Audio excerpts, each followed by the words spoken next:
How's everybody doing? Great. All right, so I'm just gonna real quick just cover this up. Yeah, that's a good idea. So I get getting everybody's face blinded as we're going through this stuff, right?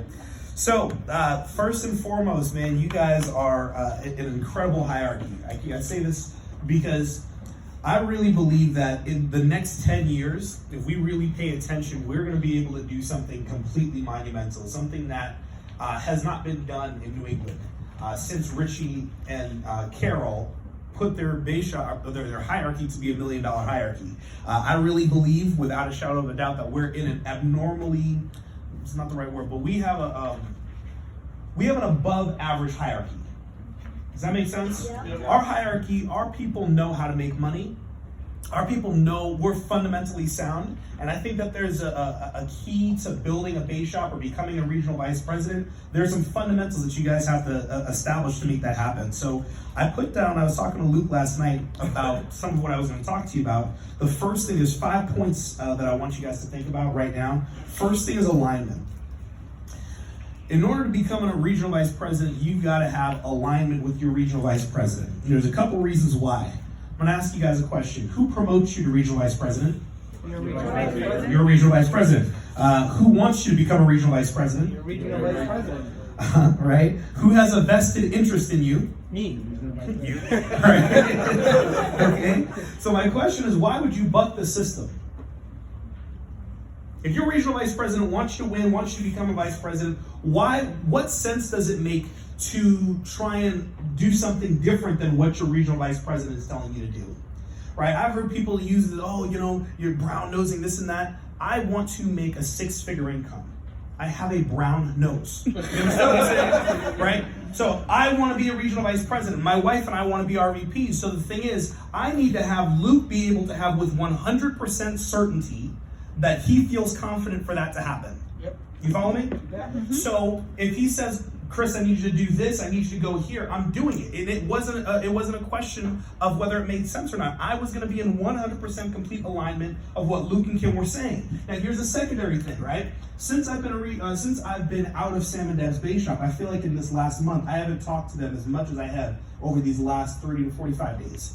Text messages, conversations, because if I'm going to be a pivotal point in the hierarchy, I need to make sure I'm in complete alignment with what their vision is.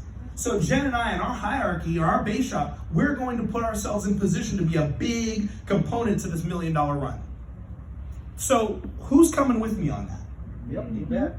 I really expected a lot more. Who's going to be a part of that? You bet. That was weak. That was seriously weak. Come on now, what are you talking about?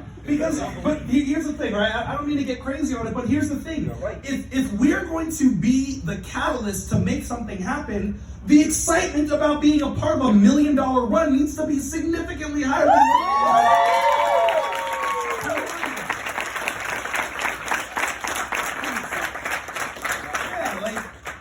that can't be, that's not something that happens in normal life. This is not corporate America.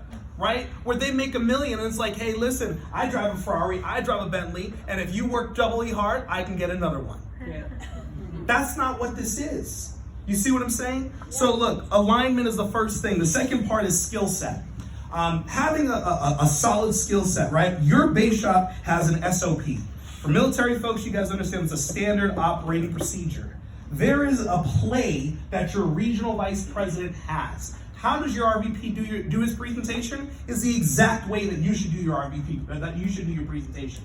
I really think it's ridiculous. If I'm in Lito's base shop, Lito makes 300 grand, and I say, hey, listen, Lito, your presentation's kind of cool, but I think it would work better if I did this presentation.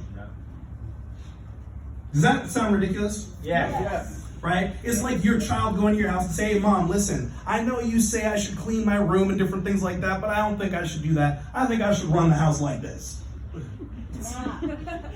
Right? After you backhand your, no, I'm kidding. Right? But here's the thing, right? So if there's a structure that your regional vice president is playing, run that play. Right? So look, when it comes to being fundamentally sound, right? Couple things. How do you do your presentation? How do you do your fast track planners? How do you do your policy deliveries? How you do everything has got to be duplicatable.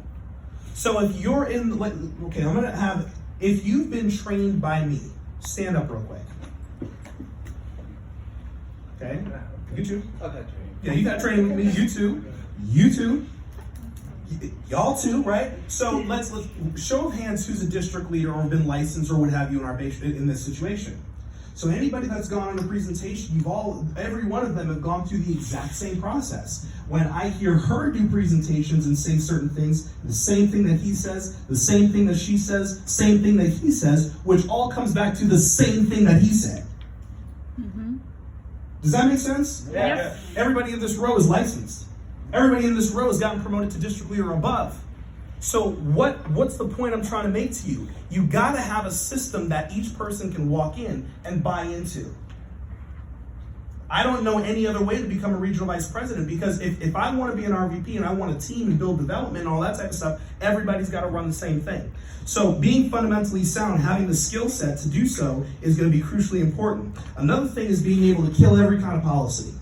I think that the newest people that we have on our team, especially Jenna, Jordan, and Val, and Coley, and our husband Jose, we have seen a lot of policies, we've seen a lot of different things, and since I'm in front of the room expecting a good answer, but y'all have a high level of confidence when I'm in front of the room. Yes. Right? When I'm on an appointment, there's no question of, oh shoot, what's he gonna say? Is he gonna piss my friends and family off? Like that doesn't happen.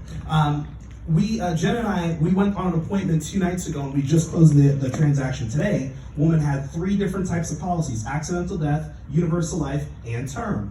So I spent, before we started talking about anything, I spent 15 minutes going over and breaking down every policy. And I wasn't taking it for granted that Primerica is the best company, New York Stock Exchange. I needed her to understand what was up. Right. I had a client 2 nights ago, we've been working with them for years. Wife didn't have a policy with us, got her health in order, and then we applied for a policy. Then she went and got an AARP policy from New York Life and said, Chris, don't worry about the add-on. We're good. We're going to keep it. I said, okay, not a problem. I need to meet with you to be able to go over some paperwork. That's a clue. I'm not trying to fight with this woman over the phone. I said, I'm going to get a chance to meet with you and get some paperwork taken care of. Went to her last night. It was a 5-year renewable term. Every 5 years, the policy increases. So she said, hey, listen, yours is $60 a month. This one is $38. I think I should do the 38. But in 5 years, it goes to 50. And 5 years from that, it goes to 70. So I said, let's look at this. You apply for 50 grand with them. In the next 20 years, it's going to cost you $18,000. We get a policy for $100,000. Over the same period of time, it's going to cost you $12,000.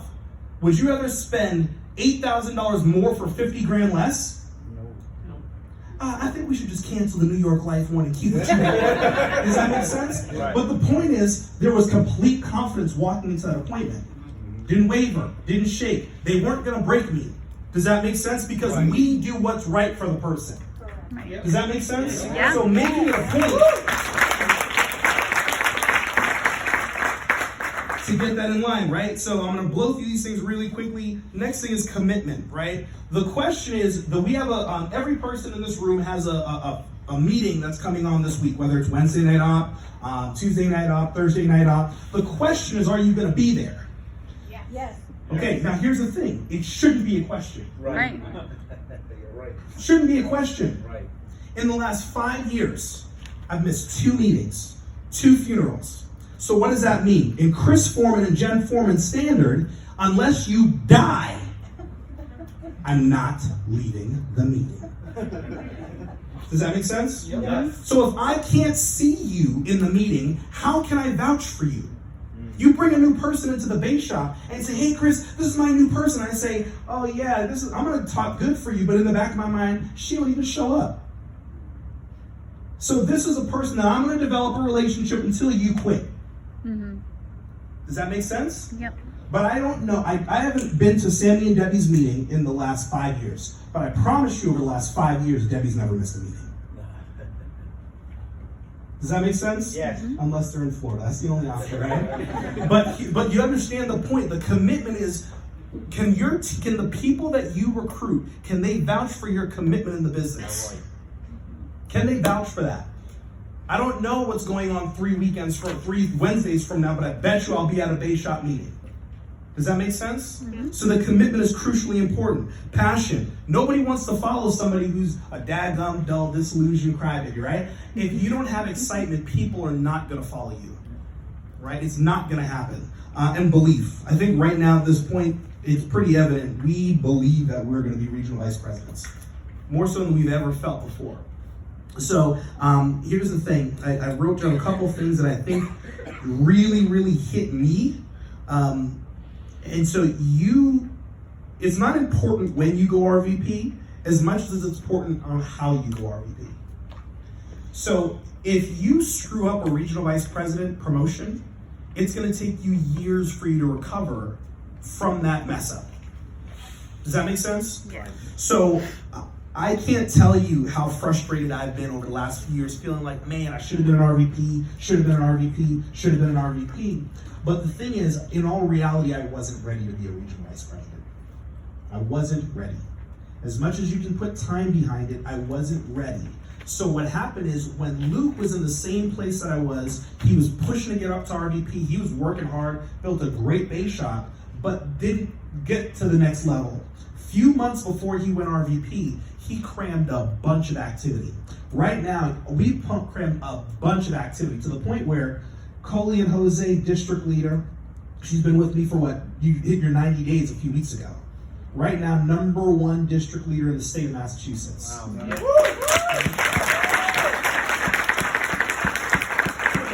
Written over $10,000 over in production over the last from the last month. Mm-hmm. Wrote over $10,000 in production, right? Jenna, she just passed her exam last week, right? She passed her exam, got promoted to district leader, set up 20 appointments from the time that she got started.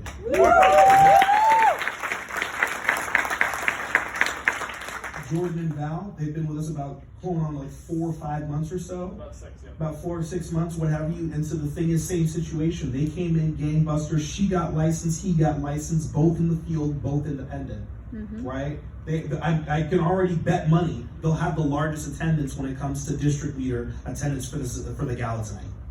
So we've got stuff brewing, and that came from activity. So I'm done at this point. I got frustrated, feeling like I wanted to become a regional vice president, but I wasn't ready. But the increase of work and the work ethic that I've put myself into is a degree that I've never seen before. So if I had gotten promoted to regional vice president before, working with the work ethic that I had, the effort that I would have put into our base shop after getting promoted wouldn't have been as high. Right. Does that make sense? Yeah. Yes. So because I fought for something, we wrote 10,000. We did over 100 recruits, pretty much 100 by 100 over the last 6 months. We put all that stuff in based on the fact that we won it. Does that make sense? Yep. Right. So if any of the people who've been in the base shop for a long time, you haven't gotten the promotion, whatever the case may be, we're not ready yet. The numbers will say you're ready, not your time. Right. Does that make sense? Let's make it happen.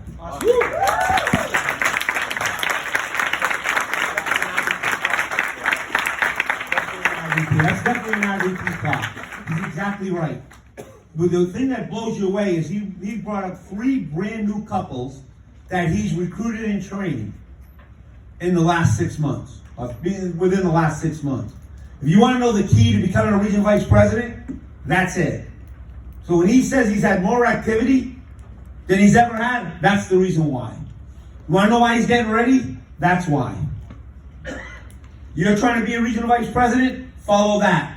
We need 15 of those in the next year. I believe we can find them. Right? So the next person I'm bringing up,